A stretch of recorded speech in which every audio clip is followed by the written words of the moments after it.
orang-orang melanggar janji. You know, a couple can get married Saudara tahu sebuah keluarga pasangan sudah menikah, and they exchange marriage vows before God. mereka sudah bernasar berjanji di hadapan Tuhan bersama-sama. After a few years later, when they cannot get along, Setelah beberapa tahun, pada saat mereka sudah tidak lagi bisa akur, they break the marriage vow. mereka akhirnya pisah dan menghancurkan perjanjian nikah itu. A businessman, Seorang pengusaha he signed a contract, sudah tanda tangan kontrak, and then over time, dan setelah melewati waktu, he breaks the agreement. dia melanggar perjanjian kontrak itu. Or an employee, Karyawan, he was using company time dia memakai waktunya perusahaan to do his own business, untuk malah melakukan bisnisnya sendiri, and usahanya he get sendiri. away with it. Dan dia biasa-biasa saja. I also hear that a person, he may be a Christian, Saya juga mendengar mungkin orang-orang Kristen and he borrowed money from a friend, pinjam uang dari teman. and he promised that he will return the money 2 months later, Dia janji nanti saya bayar 2 bulan lagi ya. and then he broke his promise, Dia belum bayar sampai lebih dari 2 bulan. and he pretend nothing happened. Dia pura-pura tidak pernah ada sesuatu yang terjadi. Yes, and he did not return the money. Dia tidak kembalikan uangnya. And I even remember that it happened even in Surabaya. Saya ingat bahkan itu terjadi di Surabaya. Yes. People make promises Orang-orang buat janji-janji, and they don't fulfill them. tapi mereka tidak memenuhi janjinya. And we all know that when promise keeping can no longer be counted on. Saudara tahu bahwa pada saat orang yang berjanji itu sudah tidak bisa lagi diandalkan, Society can no longer be safe maka kehidupan bermasyarakat tidak lagi aman. because we start to distrust one another. Karena kita mulai kehilangan kepercayaan kepada satu sama lain. I remember in long time ago in China. Saya ingat dulu bertahun-tahun yang lalu di Cina. Next slide. Next. Next slide. Yes. You see, they built the Great Wall of China. Saudara lihat ini tembok besar di Cina. And you know why they built the Great Wall of China? Bagaimana mereka membangun tembok Cina ini? Because they don't want the enemies to come and attack their cities. Tujuannya supaya itu sebagai penghalang musuh tidak bisa menyerang negara Cina. The wall was so high that nobody can climb over it. Temboknya begitu tinggi sehingga orang tidak gampang memanjat. And the wall is so thick. Dan temboknya tebal. Yeah, so thick that nobody can break it. Tebal sekali, orang tidak bisa menghancurkan. So the Chinese people, the people in China settle down and enjoy their life. Sehingga pada satu masyarakat Cina, mereka tenang, mereka bisa santai dalam kehidupannya. And they enjoy the protection from the wall. Mereka menikmati hasil perlindungan dari tembok besar itu. But do you know that the first 100 years, Tapi saudara tahu, 100 tahun yang pertama, China actually was invaded 3 times. Cina dijajah, diserang 3 kali. And each time the enemies don't even need to climb over the wall. Bahkan dalam setiap penjajahan atau setiap serangan itu, musuh tidak perlu repot-repot manjat tembok. They don't even have to break the wall. Nggak perlu bongkar atau menjebol temboknya. All they needed to do Yang perlu mereka lakukan, is to bribe the gatekeeper. menyuap, disuap itu penjaga gerbangnya.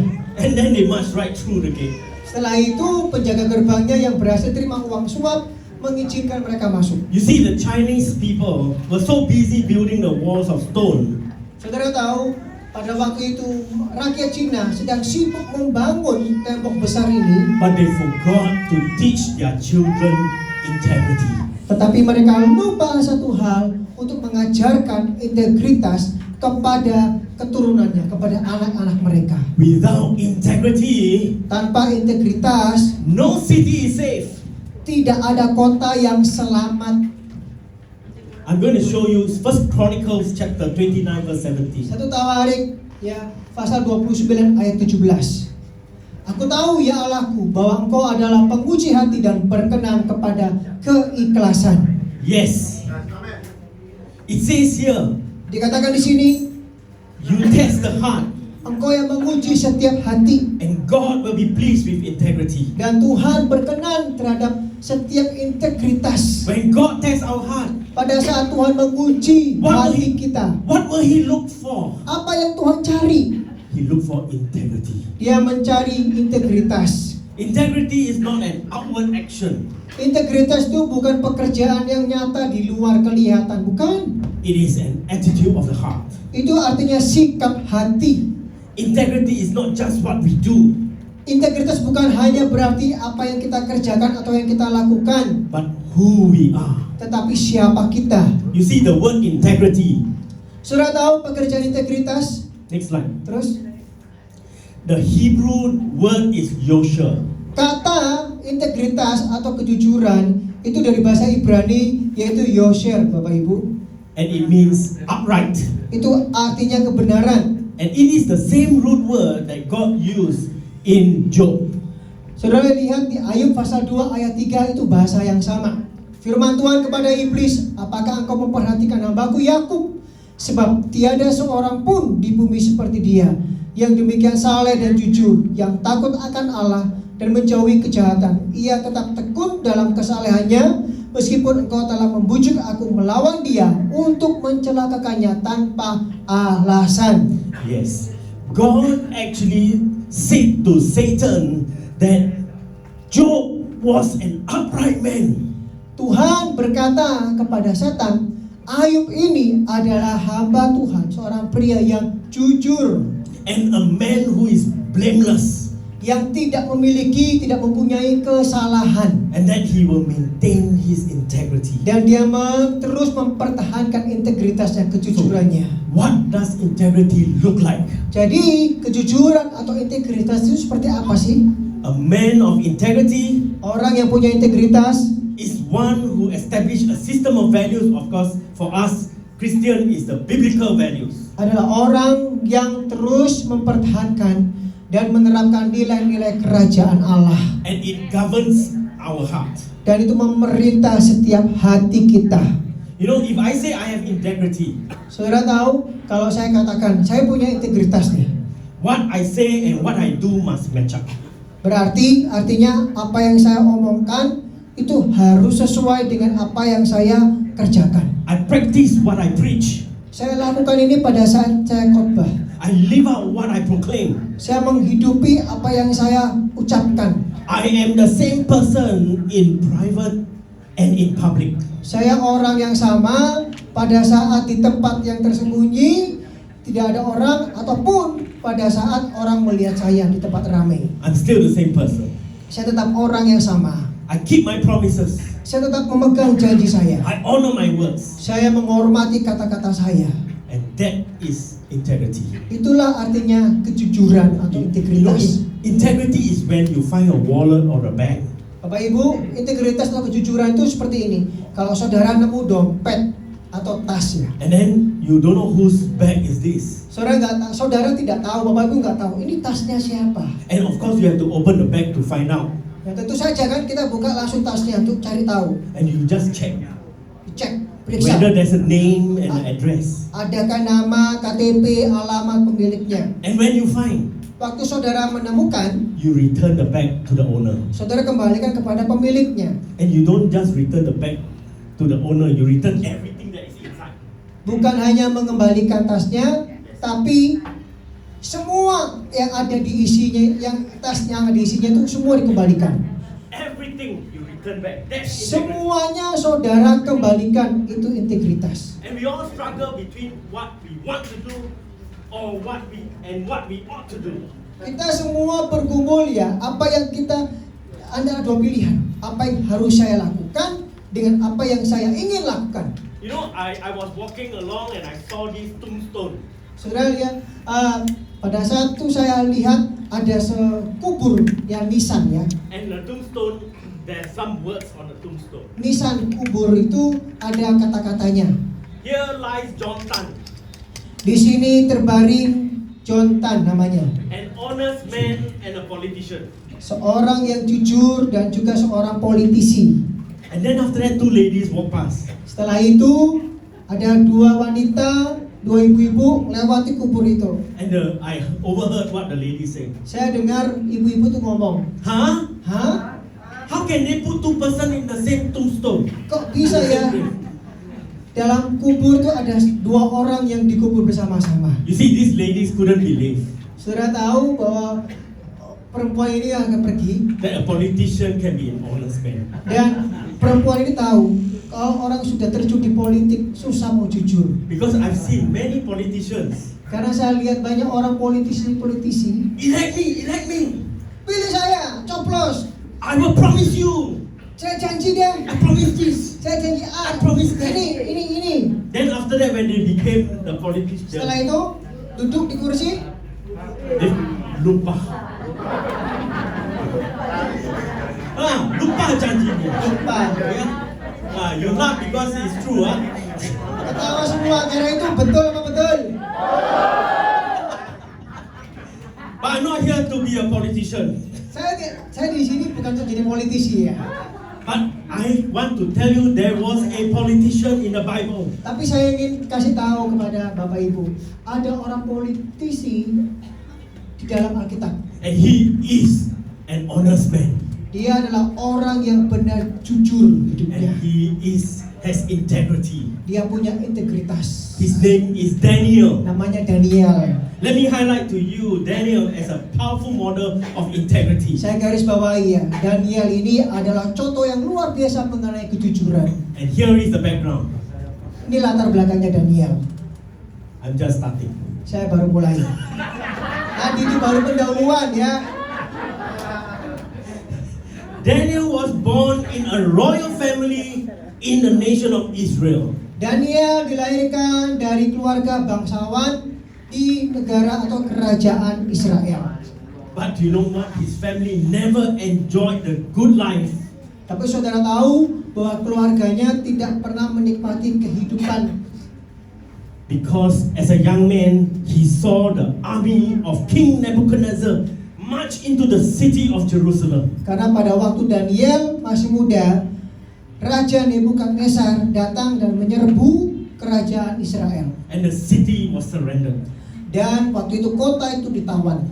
And the nation of Israel came under captivity. Bangsa Israel pada saat itu dibawa perbudakan. As a young man, Daniel was taken from a religious Jewish background and planted into a pagan society by force. Daniel yang memiliki latar belakang agama Yahudi pada waktu itu dia ditawan, dan dalam masa tawanannya dia menyembah, dia hidup di antara orang-orang yang menyembah dewa-dewa pagan. And he became a God-fearing minority in the midst of an ungodly majority. Jadi dia adalah orang-orang yang minoritas yang hidup di kalangan orang-orang mayoritas yang menyembah dewa pagan. And King Nebuchadnezzar is a very smart man. Raja Nebukadnezar itu adalah raja yang pandai, pintar dia. He took hostage of a dozen of quality young Jewish men.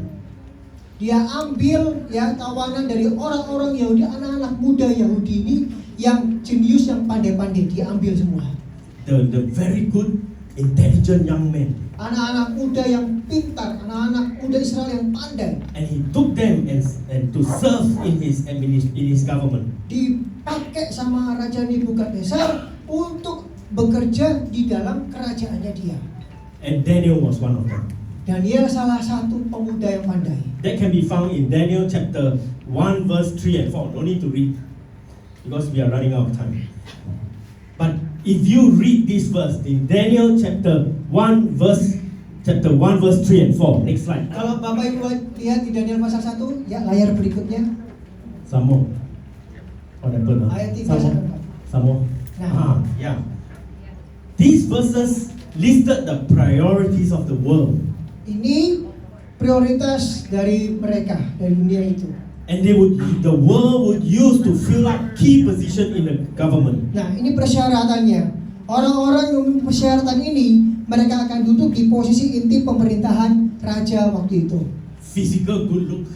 Secara fisik, ya tubuh mereka harus bagus, Not fat like me, but tegap, tidak Muscle. gemuk, ya, yeah, clever, pandai, capable, cakap. but not much said about character Tapi yang disebutkan di situ tentang karakter. or virtue or morals. Orang yang bisa dipertahankan nggak karakternya. But how many of you know that God is looking for character? Tetapi berapa banyak dari saudara, Bapak Ibu yang tahu bahwa Tuhan itu bahkan justru mencari orang yang punya karakter. It is interesting that King Nebuchadnezzar chose Daniel and earmarked him to be a very special high-level management training. Saudara tahu, Raja Nebukadnezar justru melihat Daniel dan menempatkan Daniel di posisi jabatan level yang tinggi. And they even changed Daniel's name to Belshazzar. Bahkan namanya Daniel diganti menjadi Belshazzar. Next time. Yes, Belshazzar. Nah, Belshazzar. Yeah, that name Belshazzar in Babylonian means Prince of Bel. Bahasa Babilonianya artinya pangeran Bel. In other words, the bell there is not the bell ding ding ding ding, no. Bel itu bukan bel ini bukan ya, bukan. That bell is Baal. Bel itu artinya dari Baal. Baal is a idol that they worship. Dewa Baal yang mereka sembah. Outwardly, they change his name to suggest that he's a disciple of Baal. Jadi mereka mengubah namanya supaya menunjukkan bahwa dia muridnya Baal. But deep inside Daniel, Tapi di dalam hatinya Daniel, he had the integrity of heart to remain true and a true servant of the living God. dia punya integritas bahwa dia harus melayani Allah yang benar, Allah yang sejati, Allah yang hidup. And remember, the company that Daniel was working is not the kind of very integrity kind of company. Saudara tahu pada waktu itu tempat Daniel bekerja itu bukan tempat dan orang-orang yang punya integritas, bukan tempat orang-orang yang punya kejujuran, bukan. In fact, like many of us, he was working in a terrible environment. Bahkan seperti saudara, ada di lingkungan kerja yang orang-orangnya bermasalah. He had colleagues who operated on a different value system. Dan mereka memiliki nilai-nilai yang berbeda dengan kita. Compromise for convenience. Kompromi dengan kenyamanan. Demand bribes for performance. Dan mereka mengharapkan adanya suapan atau sogokan. Play politics to be promoted. Kalau mau dipromosi, mereka main politik. And try to think of ways to get additional benefits. Berusaha pikirannya itu bagaimana saya bisa untung banyak.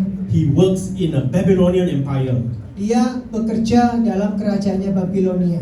where the king's command come before the value of human life. Pada saat perintah raja itu datang, memberitakan mereka. But Daniel showed us the integrity. Daniel menunjukkan apa itu integritas. How did it happen? Bagaimana itu terjadi? Daniel not only became the king's favorite servant, Daniel bukan hanya menjadi favoritnya raja, but he also became the jealousy of all his colleagues. Daniel itu diiri, cemburuin sama dan teman-temannya iri sama Daniel. Daniel chapter 6 verse 3. Daniel pasal 6 ayat 3, membawai mereka, diangkat pula 3 pejabat tinggi dan Daniel adalah salah satu dari ketiga orang itu. Kepada mereka lah para wakil-wakil raja harus memberi pertanggungan jawab supaya raja jangan dirugikan. Because Daniel was honest, he became a successful politician. Karena Daniel jujur, dia menjadi politisi yang sukses. And how did his colleagues actually put him down? Bagaimana cara rekan-rekan kerjanya menjatuhkan Daniel? They tried to find fault with him. Mereka mencari celah salahnya Daniel. Next slide. Berikut. Lanjut. Yeah. And this. Oh no, before one. Yeah, this one. Maka Daniel ini melebihi para pejabat tinggi dan para wakil raja itu karena ia mempunyai roh yang luar biasa. Dan raja bermaksud untuk menempatkannya atas seluruh kerajaannya. You see, the king gave even higher position for Daniel. Saudara lihat, bahkan raja waktu itu memberikan posisi yang lebih tinggi lagi kepada Daniel. You know, there was a true story about Hudson Taylor. Saudara tahu tadi ada foto, ada cerita kisah nyata tentang orang yang bernama Hudson Taylor. He's a great missionary in China. Dia ini seorang misionaris yang luar biasa di Cina. And because he was a great missionary in China, there was a man who was hired to spy on Hudson Taylor. Karena dia seorang misionaris yang luar biasa, maka waktu itu ada mata-mata yang mengawasi, memata-matai yang dilakukan oleh Hudson Taylor. Trying to find negative things about Hudson Taylor. Mencoba cari tahu hal-hal negatif dalam hidupnya. Day in, day out, they followed Hudson Taylor. Mereka mengikuti Hudson Taylor kemanapun dia pergi. After 3 months, Setelah 3 bulan, the man who was looking out and following Hudson Taylor, mata-mata ini yang mengikuti Hudson Taylor, in the end, he became a Christian. akhirnya menjadi orang Kristen. He could not find anything negative about Hudson Taylor. Tidak ada yang negatif, yang salah dalam hidupnya Hudson Taylor. Because Hudson Taylor was the same person in public and in private. Karena Hudson Taylor itu sama, baik di depan umum ataupun di saat sendirian. He was doing right even when no one is watching him. Dia tetap melakukan hal yang benar walaupun orang tidak melihat. That's a man of integrity. Itulah orang yang hidup dengan integritas atau kejujuran. Yes, and we need to be like that man. Kita perlu menjadi seperti orang ini. Now I want to quickly go on to tell you what kind of a man was Daniel. Saya akan cepat. Daniel ini orang seperti apa? How did he distinguish himself from the rest? Bagaimana dia bisa membedakan dirinya dengan orang lain? And I tell you, if you live your life like Daniel, Saya kasih tahu ya, kalau saudara hidup seperti Daniel, God will do what he did for Daniel. Tuhan akan melakukan apa yang Tuhan lakukan dalam hidup Daniel. God is going to bless you. Tuhan akan memberkati saudara. He's going to bless your life. Dia akan memberkati hidup Anda.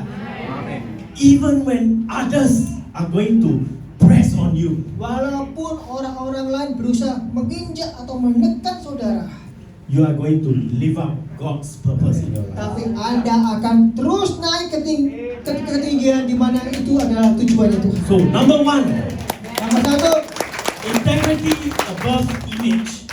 integritas itu melampaui ya citra diri kita. Number one, Nomor satu, lanjut. move, lanjut. No, okay, miss, integritas di atas reputasi. Integritas di atas reputasi. All through the story of Daniel, Semua kisah tentang Daniel, we see that people surrounding him, ranging from the 120 satraps and to the two top administrators to the king himself, were concerned about their image. Nah, saudara tahu bahwa dari semua orang yang ada di sekitar Daniel, ada 120 orang ya, sampai kepada dua top ya level tertinggi, itu mereka sampai ke urusannya dengan raja, mereka melihat Daniel. But Daniel was concerned about his integrity. Semua orang-orang ini lebih mementingkan jabatan, ya posisi mereka, tapi Daniel lebih mementingkan integritas. The rest were all trying to look good before men. Orang-orang ini berusaha kelihatan baik, kelihatan bagus di hadapan manusia. But Daniel was positioning himself to live right before God. Tetapi Daniel memposisikan dirinya untuk hidup benar di hadapan Tuhan. And that is important for all of us. Ini penting bagi kita semua. Listen, God values integrity above image. Dengarkan, Tuhan lebih menghargai integritas daripada reputasi kita. What's the difference? Apa sih perbedaannya? Image is who people think we are. Reputasi atau citra diri itu adalah orang berpikir tentang siapa kita. But integrity is who we really are. Tapi integritas itu adalah tentang siapa diri kita sebenarnya. Image is what my friends think that I am. Pencitraan atau citra diri itu adalah apa yang teman-teman saya pikirkan mengenai saya. But integrity is who my wife knows that I am. Tapi integritas itu berbicara tentang istri saya yang mengetahui siapa saya sebenarnya. Because when the husband goes home, Karena kalau suami sudah pulang ke rumah, how he behaves at home, bagaimana dia bersikap di rumah, the wife will tell you who he is. istri bisa memberitahu siapa dia. You know, there's a Chinese saying, Saudara tahu ada pepatah Cina mengatakan, you can cut my head off, engkau bisa memotong kepala saya, but don't mess with my hair. tapi jangan main-main dengan rambut saya. Yeah, image is more important. Huh? Citra diri itu lebih penting. That's why people end up Itu sebabnya orang-orang berakhir buying the things they don't need with money that they don't have just to impress the people they don't know. Next slide. akibatnya apa? Mereka belanja, beli barang-barang ya, yang mereka tidak butuhkan, Next slide. tetapi sebenarnya nggak perlu itu.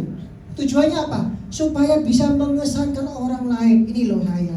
Gitu. Ya, again, membeli barang-barang yang tidak mereka butuhkan dengan uang yang tidak mereka memiliki hanya untuk mengesankan orang yang tidak mereka kenal. It's such an irony, you know. Ini sebuah ironi ya, menyedihkan. So let us hold on to integrity. Mari kita semua memegang integritas kejujuran ya. Let me quickly go on. In number 2, integrity influences men. Kejujuran mempengaruhi manusia. If you are a man of integrity, Kalau saudara adalah orang-orang yang berintegritas, punya kejujuran, you can influence men. saudara bisa mempengaruhi orang lain. Even without any position, Bahkan tanpa posisi pun, you still can do it. Anda bisa mempengaruhi. Next verse, Terus, Daniel 6:4. Daniel pasal 6 ayat 4. Maka Daniel ini melebihi para pejabat tinggi dan para wakil raja itu, karena ia mempunyai roh yang luar biasa. Dan raja bermaksud untuk menempatkannya atas seluruh kerajaannya. Next slide, Terus, verse 27. bersama ini kuberikan perintah bahwa di seluruh kerajaan yang kukuasai, orang harus takut dan gentar kepada Allahnya Daniel. Daniel's integrity is unwavering. Integritasnya Daniel tidak perlu dipertanyakan lagi. He will stand before God, Dia berdiri di hadapan Tuhan. and he knows that God knows that he has integrity. Dan dia tahu, dan Tuhan mengetahui bahwa Daniel punya kejujuran atau integritas. You know, there was this lady in India. Ada seorang wanita, ibu di India. She has already passed away. Dia sudah meninggal. Her name is Mother Teresa. Namanya Mother Teresa, Ibu Teresa. As a person, she had no power and no wealth. Secara pribadi, Ibu Teresa ini nggak punya kekuasaan, tidak punya kekayaan. And she even walked as a weak and frail. Bahkan Ibu Teresa ini kalau jalan tuh dia lemes banget, She was small. kecil orangnya, She's short, pendek, like me. seperti Pastor Raymond. And Dr. Karen. Maybe that's why we can get along. We are short people.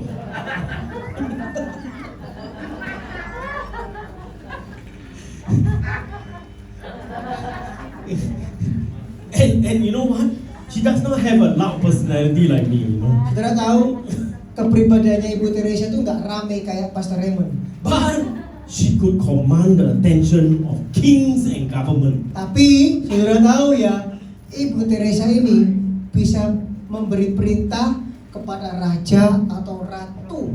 And the government will listen to her. Kalau dia sudah ngomong, pemerintah pasti dengar suaranya dia, perkataan omongannya dia. She can influence the whole world. Dia punya pengaruh loh di seluruh dunia. Siapa gak kenal dia? Why? Mengapa?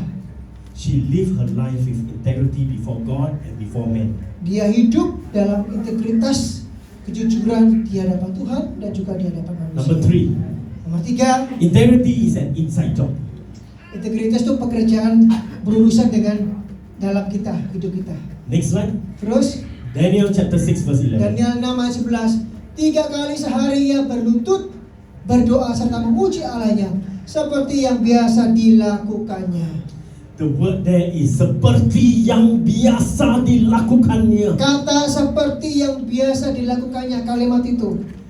He did not like just I only do when things are happening.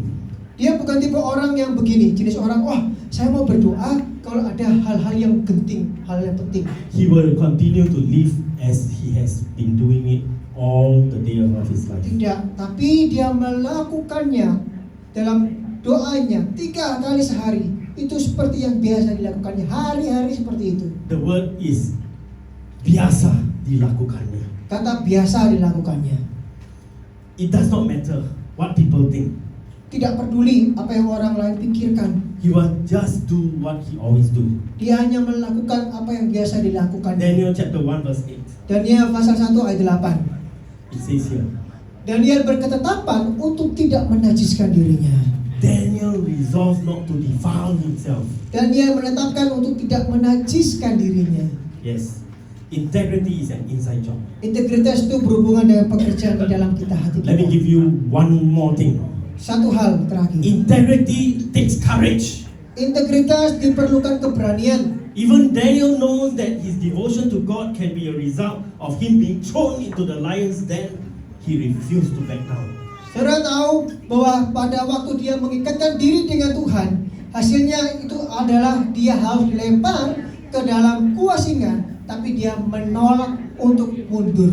We must be prepared to pay the price for integrity. Anda harus siap untuk membayar harga dari sebuah integritas. Daniel was thrown into the lion's den Bapak Ibu tahu, Daniel dilempar ke gua singa because he stood up for God. karena dia terlalu berani untuk Tuhan. How many of you like to stay with the lions in the lion's den? Berapa banyak dari saudara yang kepingin dan suka mau tinggal di gua singa dengan singanya? No, nobody will do that. Huh? Ada yang mau? Yeah. How many of you would like to have a life full of trouble? Berapa banyak dari saudara kepingin supaya hidupnya penuh dengan masalah? Tak mau, huh? But what happens if you have to stand firm and be a man of integrity and face all this trouble? Tapi apa yang terjadi kalau saudara dipaksa harus berdiri teguh berani pada saat masalah ini datang? Will you stand firm? Saudara mau nggak berdiri teguh? Although you know that the trouble will come. Berdiri teguh untuk kebenaran walaupun nanti masalah ini semua datang. Mau nggak? There was this company in United States, Ada sebuah perusahaan di Amerika Serikat, Johnson and Johnson. Johnson & Johnson. You heard of this company? Pernah tahu Johnson & Johnson? Baby powder. Minyak bayi, minyak bayi. Yeah. Do you know several years ago Johnson & Johnson faced a crisis? Saudara tahu beberapa tahun yang lalu Johnson & Johnson ini, perusahaan ini menghadapi krisis. One of their products was suspected to be contaminated, Salah satu produk mereka itu dicurigai terkontaminasi and a few people were poisoned. dan beberapa orang terracuni. And the president of Johnson & Johnson, sent a memo to all the vice president. Dan Presiden Johnson & Johnson dia kirim catatan memo kepada seluruh wakil presiden dari Johnson & Johnson. And he says we need to operate with honesty. Dia ngomong kita harus bekerja, beroperasi, bergerak dengan kejujuran. And they all say yes. Mereka berkata, "Ya." So within 1 hour of the crisis, Jadi pada saat kita mengalami krisis ini, they remove all the products, this product off the shelf.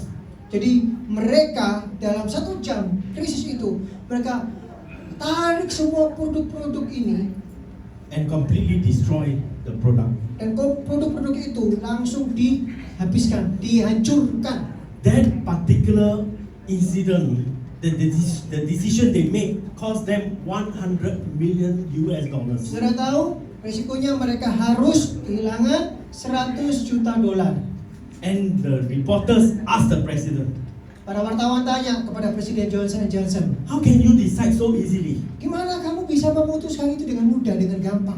And he said, it's because my mission statement in my company is to have integrity. Ya gampang, karena misi dari perusahaan kami ialah kita harus bekerja dengan integritas. The point is this, Poinnya adalah ini. it's always easy to do what is right when we know that everything is well and good. Lebih mudah, lebih gampang bagi kita melakukan hal-hal yang baik pada saat segala sesuatu itu berjalan dengan baik-baik saja.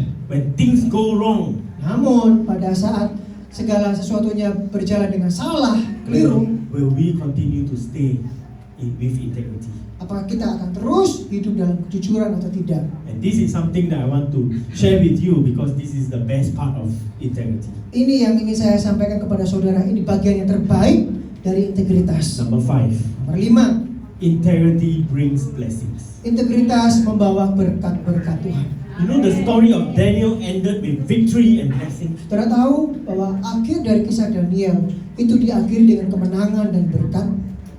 Can you read this? Dan Daniel ini mempunyai kedudukan tinggi pada zaman pemerintahan Darius dan pada zaman pemerintahan Kores, orang Persia itu. Daniel stood in a very high position with 2 different kings.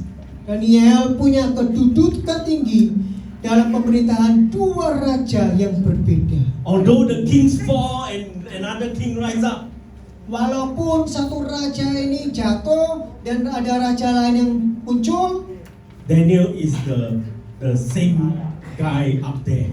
posisinya Daniel tidak tergantikan, tidak tergoyahkan, tetap di situ. I'm going to end by telling you one last story. Saya akan akhiri dengan satu cerita. There's this Christian by the name of Chuck Colson. Seorang Kristen namanya Chuck Colson. And he told this story of Jack Eckert. Dan dia dia menceritakan kisahnya ini kepada Mr. Eckert. And this Jack Eckert is the founder of Eckert Pharmacies. Eckert ini adalah pendiri dari perusahaan farmasi In the Eckert US.